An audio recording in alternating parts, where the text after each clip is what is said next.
أعوذ بالله من الشيطان الرجيم. بسم الله الرحمن الرحيم.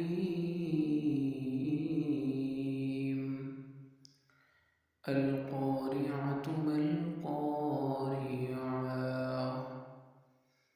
وما أدراك ما القارعة يوم يكون الناس كالفراش المبثوث وتكون الجبال كالعهن المنفوش